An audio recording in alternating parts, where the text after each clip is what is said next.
कि चुनाव आयोग की निष्पक्षता के बारे में अब कुछ भी कहना बेकार है। दंतहीन है, तर्कहीन है, कोई शक्ति नहीं है, वो कहीं दिखता नहीं है।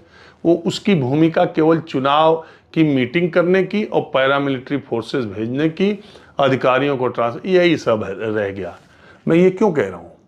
मैं ये इसलिए कह रहा हूँ कि इलेक्शन अनाउंस आप कर रहे हैं, उससे कुछ दिन पहले एक गवर्नमेंट एक स्कीम लेके आती है कि 10,000 रुपये महिलाओं के खाते में, 1,10,000 महिलाओं के खाते में 10,000 रुपये दिए जाएंगे।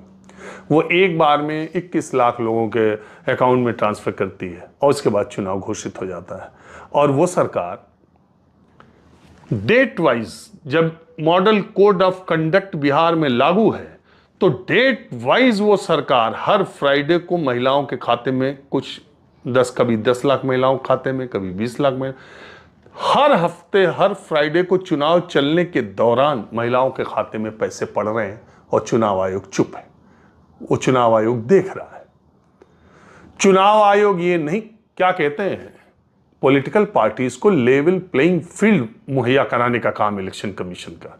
अब आप बताइए, परसों चुनाव होना है और फ्राइडे के अकाउंट में अगर 12 लाख महिलाओं के अकाउंट में 10,000 आया है और वो एक महिला 5 महिला से कहती है कि मेरे 10,000 आ गए, तुम्हारे कब आएंगे? मेरे तो नहीं, कि तुम्हारे अगले आ जाएंगे, नीतीश जी की सरकार रहेगी तो अभी तो तुम्हारे चुनाव से पहले ही आ जाएंगे और तुम्हारे भी आ जाए। फॉर्म भर दिया, देखो हमने भरा था, हमारा पिछली बार नहीं आया, इस बार आया, तो तुम्हारा अगले वीक आएगा और तुम्हारा अगले वीक आएगा।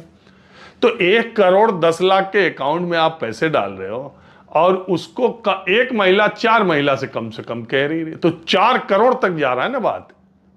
3 करोड़ तक बात जा रही है ना कि पैसा आने वाला है, मेरा आ गया, तुम्हारा आएगा या अब आने वाला है। और इलेक्शन कमीशन मूक दर्शक बन करके यहां अशोक रोड पर बैठ करके तमाशा देख रहा है। पैसे ट्रांसफर होते जा रहे हैं।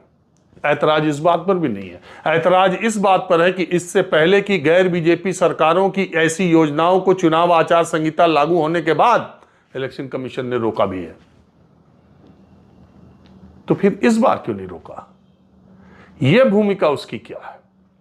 अगर आप हरियाणा और महाराष्ट्र के चुनाव की बात करते हैं, मैं राहुल गांधी जो वोट चोरी की बात करते हैं, उनके तर्क, उनकी टीम, उनकी बातों, उस पर मैं नहीं जाता हूं। चुनाव आयोग को जवाब देना चाहिए। लेकिन मैं आपको दूसरी बात कह रहा हूं, अगर 15 सालों से हरियाणा और महाराष्ट्र के चुनाव एक साथ घोषित हो रहे थे, तो इस बार पिछली बार क्यों नहीं एक साथ घोषित हुए? क्यों महाराष्ट्र की सरकार को यह फैसला लेने का कि वो लाड़की बहना योजना के तहत महिलाओं के खाते में पैसा डालेगी?